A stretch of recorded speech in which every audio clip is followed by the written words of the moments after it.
Hola, ¿qué tal? ¿Cómo están? Bueno, hoy vamos a hablar del impresionismo, de por qué este movimiento es como tan trascendente dentro de todo lo que es la historia universal del arte.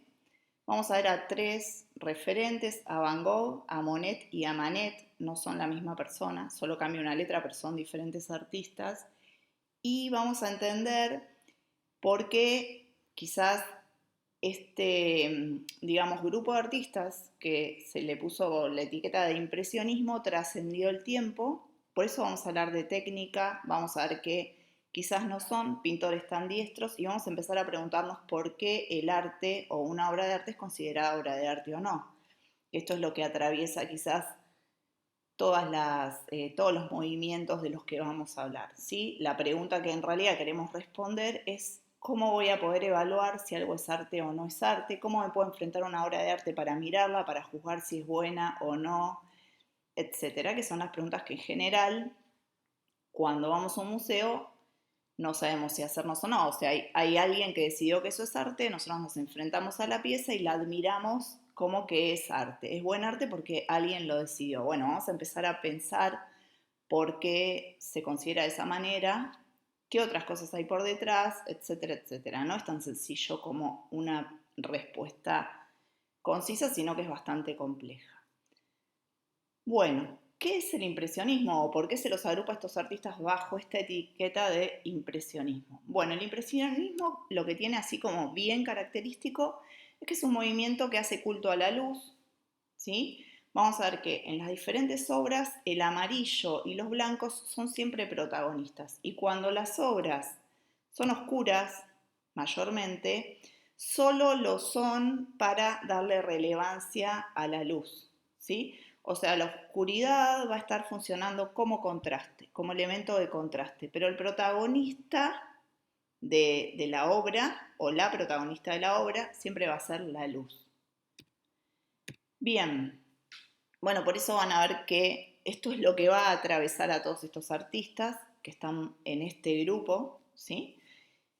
Y van a ver que en sus cuadros van a haber áreas bien iluminadas, áreas quizás oscuras o quizás, como es en el caso de la habitación amarilla, ¿sí? Que estamos viendo a la izquierda, vamos a ver que quizás la obra es toda iluminada, ¿sí? Que no necesita de oscuros para generar ese contraste.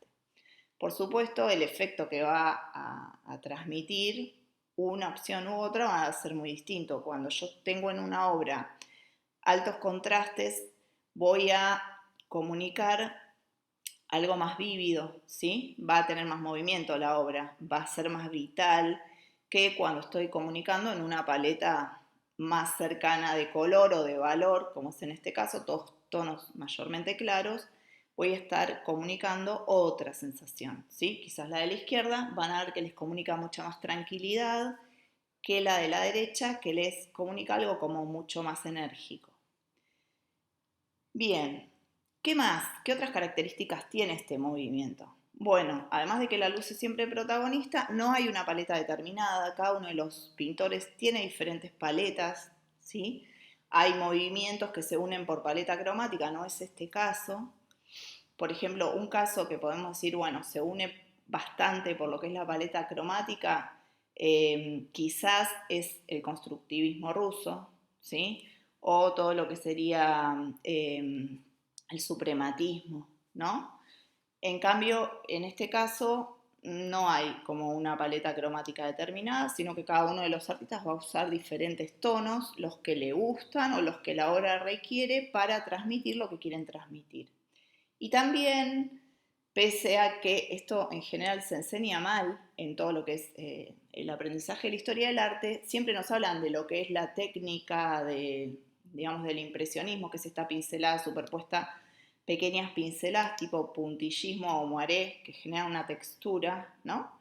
Superpuestas unas pinceladas con otras, que eso es bien característico de ciertos artistas impresionistas, pero vamos a ver que tienen algunas obras, como en el caso de la obra de la izquierda que estamos viendo, donde en realidad esa pincelada es prácticamente imperceptible, ¿sí? Sin embargo, esto del culto a la luz sigue estando presente y se sigue considerando que esta obra va a tener como una relación con lo que es el movimiento impresionista. Si bien muchos de estos pintores tuvieron varias épocas, ¿no? Quizás algunos tuvieron una época de lo que es el fauvismo, que después también lo vamos a ver como movimiento. Esto del culto a la luz es como lo más importante. ¿Por qué? Porque las obras en realidad no se miden por la técnica, nunca. El valor de una obra de arte no está nunca en la técnica. Ahora vamos a conversarlo un poco más adelante. Bueno, entonces surge una pregunta también de lo que acabo de decir. ¿Qué es arte y qué no lo es? Si la técnica no es importante, no es la destreza del pintor entrenado lo que está acá jugando, ¿qué es lo que se pone en juego? Bueno, lo que se pone en juego, nadie se pone de acuerdo con qué es, ¿sí? Pero ahí después lo vamos a ver como una mirada de especialista en la que mucha gente concuerda en evaluar que ciertas obras son como arte y ciertas obras no lo son. Como dije, es una de las discusiones, digamos, más largas de la historia, ¿no? Pero bueno, yo les voy a decir mis parámetros, ¿sí? Cómo yo puedo juzgar una obra de arte. Y en esto viene como implícita la pregunta de, ¿se pueden utilizar los mismos parámetros para juzgar una obra de arte hoy que hace 100 años o hace 200 años? No, para mí no. ¿Sí? ¿Por qué? Porque el contexto es diferente, porque la obra de arte no solo es la técnica, como les dije, no es solo la destreza del artista, y porque a medida que van surgiendo nuevas tecnologías, el arte va cumpliendo diferentes roles. En un momento era el único modo de mostrar algo, ¿sí?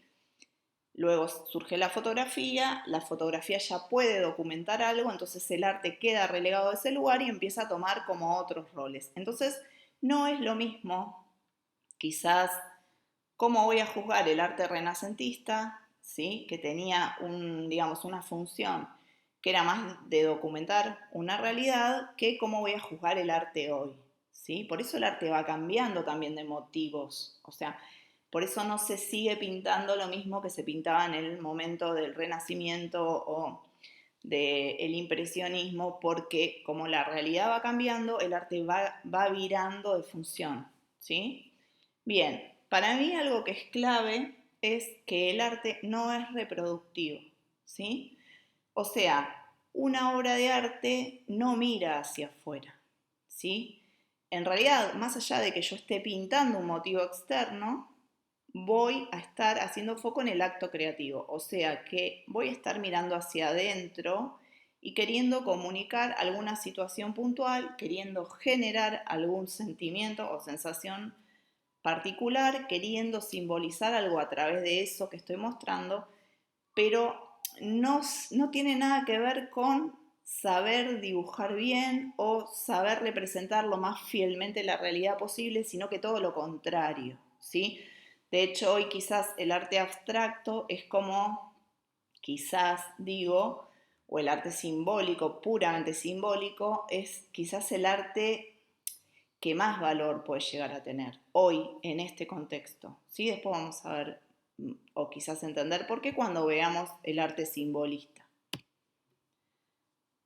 Bueno, esta hora ya la conversamos, entonces vamos a ver esto, ¿sí? El tema de la luz como protagonista, y la vamos a seguir viendo en todos los artistas que pertenecen a este movimiento o que fueron clasificados bajo la etiqueta del impresionismo. Otra cosa que podemos conversar es si un artista debe tener un estilo o no, y si debe ser reconocido por su obra si ésta no llevara firma. Y para eso vamos a ver este caso, que es el de Monet. Monet es uno de los referentes más importantes de lo que es el impresionismo. Si ven sus obras, en realidad tienen como estilos bastante diversos, ¿sí? Si yo no veo la firma, quizás, no, seguro no podría adivinar que estas tres obras son del mismo artista. ¿Por qué? Porque la técnica es diferente, hay diferentes pinceladas, una es más realista, otra es más abstracta. Estoy hablando de que la más abstracta es la de abajo a la izquierda, pero a la vez cromáticamente es muy contrastada cuando la de la derecha está manejando una paleta de colores con alto valor de luz. Entonces empiezan a surgir como estas cosas de diferencias, ¿sí? Pero si bien dije que la de abajo es una obra más abstracta, no es arte abstracto, ¿sí? De lo que yo estaba hablando antes, sino que sigue siendo arte figurativo, sigue siendo arte reproductivo meramente, solo que está pintado más rápido, ¿sí?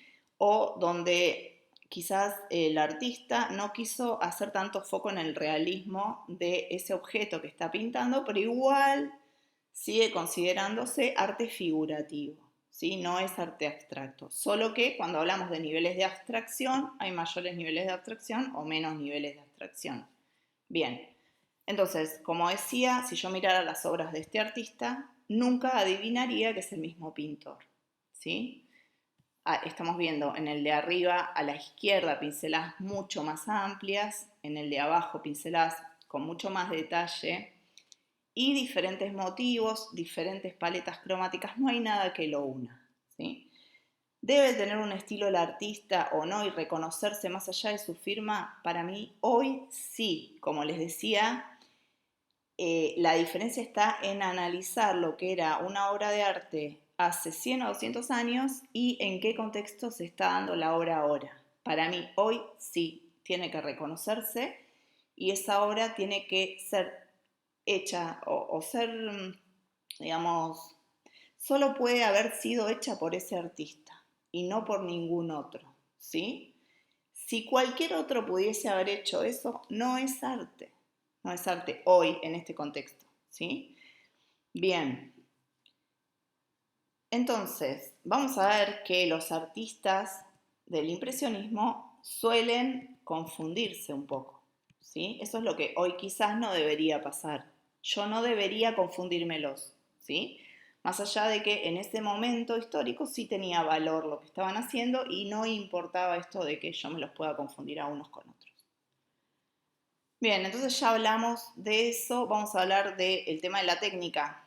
Bueno, ¿cuáles son las dimensiones de una obra? Quizás las tres más importantes, porque hay muchas más. Bueno, la dimensión técnica, la destreza del artista, qué buen pintor es o no, si sabe realmente dibujar o no, si sabe realmente pintar o no, si sabe de color, si sabe generar conciencia, un contraste, si sabe generar, por ejemplo, una veladura, si sabe, por ejemplo, hacer una figura en proporción. Bueno, millones de cosas que tienen solo que ver con la técnica.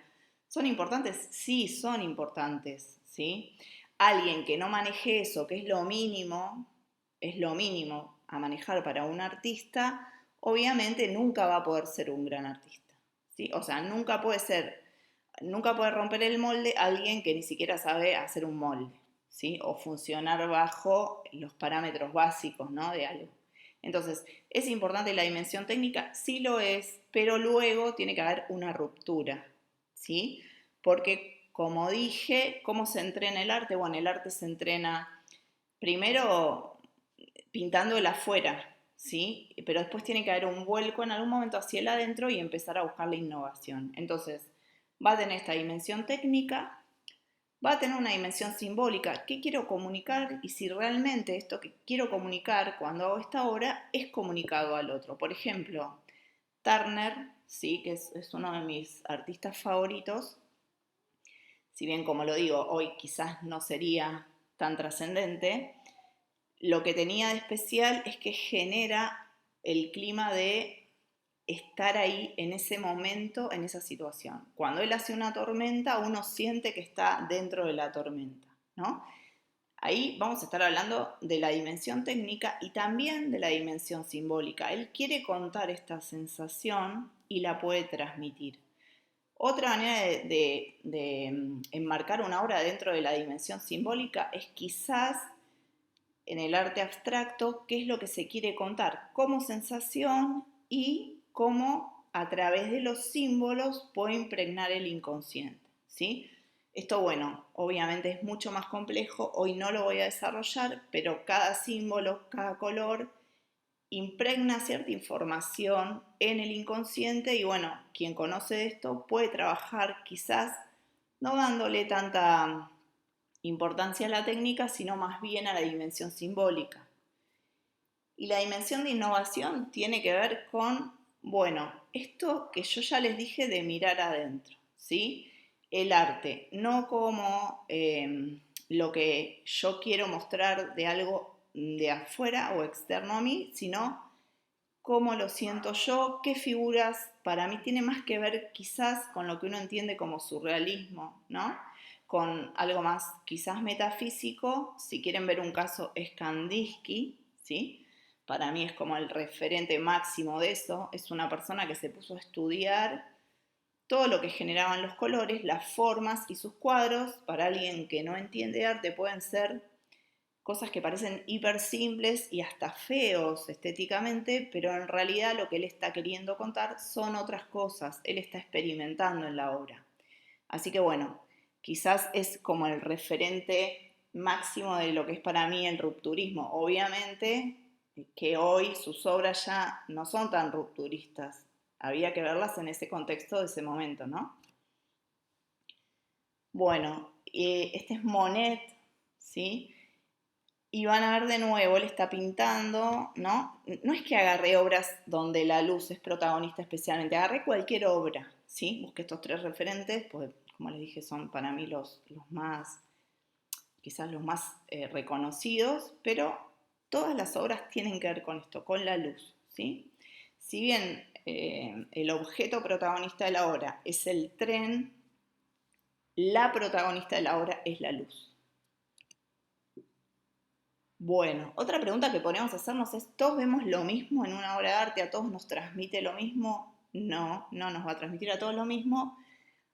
Obviamente los gustos subjetivos van a tener que ver en cómo uno evalúa una obra de arte o qué siente uno frente a una obra de arte, pero en general cuando, como les digo, se dan estas tres dimensiones atadas en una obra, sobre todo la dimensión simbólica y la de innovación, el arte va a sorprender, ¿sí? Va a generar como quizás capta la atención un rato de una persona, quizás la quiere entender a la obra, quizás le gusta estéticamente y se detiene a mirarla, quizás le transmite alguna sensación, ¿sí? Eso va a tener que ocurrir.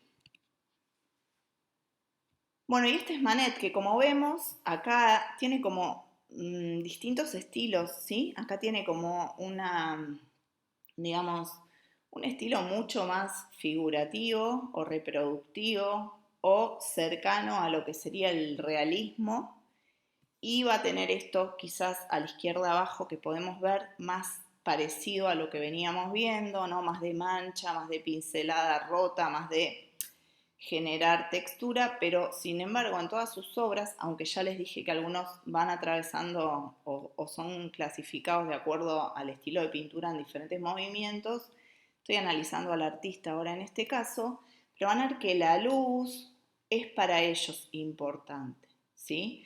Hacen foco en la luz en todos los casos, ¿sí? Y como ven, nuevamente les voy a decir, el contraste también es importante y no hay una técnica determinada ni una paleta determinada. Bueno, para terminar, vamos a hablar de esto, quizás, bueno, hay otras cosas que vamos a conversar, pero esta es una de las cosas más importantes o que más me van a dar el cierre para poder conversar sobre esto.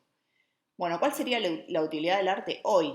¿Sí? Porque dije, ya no es el de documentar una realidad, ya no es el de quizás transmitir un concepto histórico, como fue en algún momento esto de, por ejemplo, todo lo que es el constructivismo ruso, de venir a romper con una tradición política que se estaba dando y empezar a generar movimiento desde la comunicación en el arte, sino que hoy tiene que ver, nuevamente lo vuelvo a repetir, con una búsqueda interna, ¿sí? Con qué es lo que todos traemos, como quizás voy a tomar a Ian para explicarlo, como esto de digamos, el registro colectivo que tenemos o ancestral, y donde en la obra, cuando yo me enfrento a ella, voy a ver algo que me representa, ¿sí? Me representa desde lo que es quizás el inconsciente colectivo, o eso que todos compartimos, ¿no? Que tenemos a nivel inconsciente como impregnado desde que somos hombres, tenemos impregnados ciertos símbolos, ciertas cuestiones que me van a comunicar algo, aunque yo no sepa un verdadero, digamos, significado de eso que estoy viendo, aunque no lo entienda, a nivel inconsciente sí me va a impregnar. Por eso la dimensión simbólica es quizás como hoy, quizás es digamos, la vedette de lo que es cómo voy a evaluar una obra de arte, ¿sí?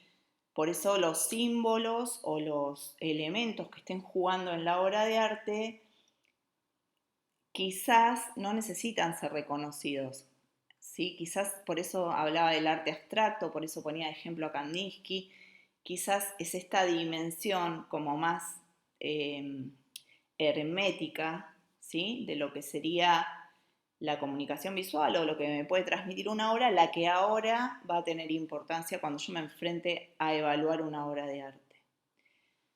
Otra cosa que voy a tener en cuenta es si moviliza estructuras internas. ¿Esta obra me está generando algo o me aburre o no me genera nada? No todas las obras de un artista van a generar cosas y no por eso, porque alguna de sus obras no generen cosas, va a ser considerado mal artista o buen artista, sino que en su mayoría deberían movilizar estructuras internas, ¿sí? Y por otro lado, nuevamente lo digo, hay que ofrecer una mirada original desde lo conceptual, no desde lo visual, no desde la técnica. ¿Qué no es arte para mí? Arte no es expresión. Alguien que se expresa visualmente, que pinta, no es un artista. Alguien que está intentando mostrar la realidad externa no es un artista, por lo mismo que vine explicando hasta ahora. Y la maestría en la técnica, o sea, pintar perfecto un modelo, no implica que eso sea arte, ¿sí? Como les dije, ese rol del arte ya fue desplazado por la fotografía, así que poder pintar un modelo perfectamente no implica que yo tenga algún dote artístico en este momento. Bien, bueno, esta es otra obra de Manet. Van a ver que, como les dije, el tema de la técnica va variando mucho, difiere mucho. Este es el primer impresionista. Manet es considerado el primer impresionista. También hizo una transición, ¿no? De desde otros movimientos. Pero fíjense que él es el primero que empieza a hacer foco en la luz, ¿no? En esto que veníamos hablando de la luz. Y bien, esta pregunta también va a surgir, ¿no? Cuando estoy mirando obras de arte para todos los movimientos que yo pueda mirar. ¿Tengo que entender lo que el artista quiere mostrar o comunicar para que una obra se considere arte? Bueno, en esto sí estamos todos de acuerdo y no hay como disenso. No, una obra de arte no tiene que entenderse exactamente porque puede generar sensaciones y con eso es suficiente. Esa es la diferencia entre el arte y el diseño. El diseño tiene que comunicar algo y el arte no necesariamente tiene que comunicar algo. Bueno, otra obra de Manet. Y entonces, para concluir, ¿cómo puedo evaluar una obra de arte? Bueno, la obra de arte tiene que cumplir con ciertas características. En el momento en que el artista está ejerciendo la obra, quizás no podamos evaluarlo bien, ¿sí? Hay, digamos, artistas que hoy tienen trascendencia internacional, que quizás en 100 años hayan sido olvidados, y personas que quizás hoy tienen una trascendencia, digamos, pequeña y que quizás en 100 o 200 años, cuando se lo mire en contexto, puede ser considerado que era un verdadero artista. Bueno, mi mirada puntual es que la obra de arte tiene que trascender el tiempo, o sea que tiene que ser bella hoy, tiene que ser bella dentro de 100 años y tiene que ser bella dentro de 200 años. Por eso les hablaba de esto de lo que sería buscar en lo que trasciende a todo, ¿no? Y que es común a todos, que es quizás el inconsciente colectivo, por poner un ejemplo. Hay muchas otras cosas que nos trascienden a todos. Pero la belleza no debería atarse al tiempo, al momento histórico. Si bien para analizarla voy a analizar el contexto histórico en el sentido de que qué estaban haciendo los otros, de qué se venía, cuál es el estado de arte, o sea, qué función cumple el arte, no necesariamente tengo que tener la mirada de la época, lo que para el momento se considera bello, ¿sí? Bien. Algo en ella, en la obra de arte, tiene que ser rupturista. Como dije antes, si lo que yo hago lo puede hacer otro, no es arte, no es arte. Puede ser bello, pero no es arte, ¿sí? Esa es la diferencia. O la persona que lo ejecuta, por más que el resultado sea bello, no puede ser considerada un artista. Y por último, va a mostrar un nuevo modo de ver algo, ¿sí?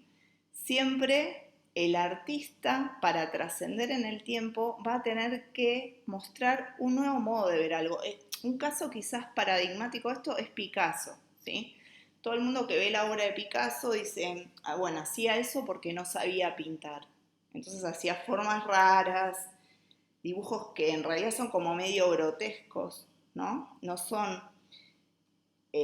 quizás del todo estéticos, pero cuando uno mira sus primeras obras se da cuenta que sí sabía pintar y que en realidad la belleza en la obra de Picasso no está puesta en el modelo, sino quizás más en lo simbólico, en la paleta cromática, en las sensaciones que está generando y como dije, en cierto momento el tema de hacer una lectura política de la realidad era importante o era el rol del arte y él estaba cumpliendo con ese rol. Por eso Picasso o en Picasso no se mira si él sabía hacer un modelo, por ejemplo, bien proporcionado o estéticamente bello, que sí sabía, cuando vamos a sus primeras obras vemos que sí sabía, que sí tenía la técnica y que él elige hacer esto otro, que quizás parece grotesco, que quizás parece raro,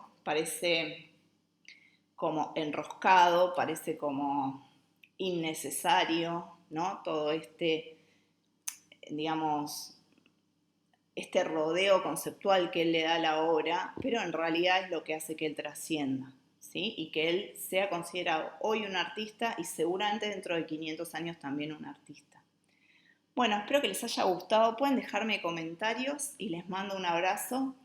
Si no, digamos, si ven algo que yo no vi o me quieren comentar algo que se me pasó, los leo. Abrazo.